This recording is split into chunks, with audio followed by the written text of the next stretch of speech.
Leo naendelea kumsindikiza ndugu yetu katika safari yake ya mwisho ya hapa duniani.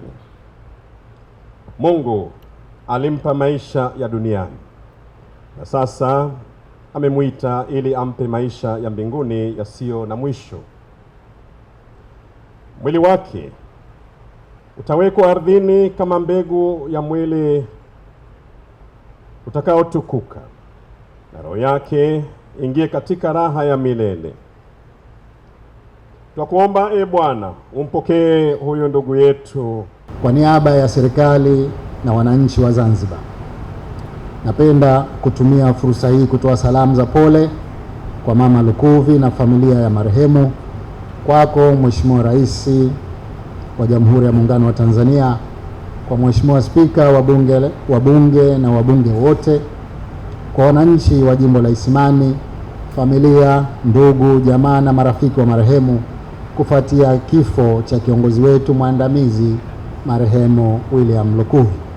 Kwa hakika Watanzania tumepatwa na msiba mkubwa kwa kifo cha ghafla cha kiongozi huyu, kutokana na mchango wake mkubwa aliotoa kwa taifa katika uhai wake kwenye nafasi mbalimbali za uongozi alizowatumikia Watanzania kwa uzalendo mkubwa. Marehemu William Lukuvi ni miongoni mwa viongozi waandamizi wa serikali ya Jamhuri ya Muungano wa Tanzania aliyeitumikia katika awamu mbalimbali za uongozi wa nchi yetu. Katika nyadhifa mbalimbali za uongozi alizowahi kushika wakati wa uhai wake, zikiwemo za ubunge, ukuu wa mkoa, uwaziri na hata katika Chama cha Mapinduzi, marehemu alifanya kazi kwa ushirikiano mkubwa na wenzake. Alikuwa ni mzalendo aliyejitolea kwa dhati katika kulitumikia taifa letu kwa moyo na aliweka mbele maslahi ya nchi. Tutaendelea kumkumbuka kwa juhudi zake katika kushughulikia changamoto za wananchi, hasa wanyonge, katika kukabiliana na migogoro ya ardhi nchini. Watanzania wengi watamkumbuka kwa namna alivyofanya kazi za utatuzi wa migogoro bila kuchoka usiku na mchana, jambo ambalo ni mfano mzuri wa uwajibikaji kwa kila kiongozi. Kwa hakika, namna bora zaidi ya kumwenzi mpendwa wetu marehemu William Lukuvi ni kuendeleza maono yake na kuiga mfano wake bora wa kuchapa kazi kwa bidii, uwajibikaji na kuwatumikia Watanzania kwa moyo na uzalendo.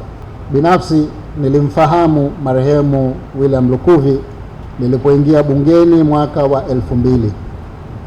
Kwa miaka 20 tokea mwaka huo hadi nilipokwenda Zanzibar mwaka 2020, tulikuwa pamoja kama mawaziri katika serikali ya Jamhuri ya Muungano wa Tanzania katika awamu za hayati Mzee Mkapa, Mzee Kikwete na hayati Mzee Magufuli.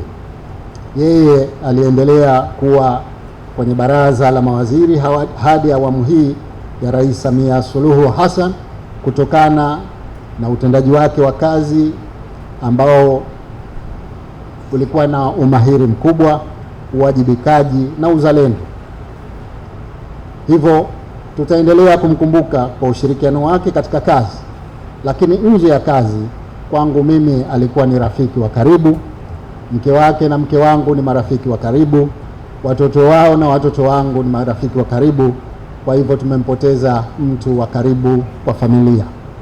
Mwenyezi Mungu ailaze roho yake mahali pema peponi. Amen.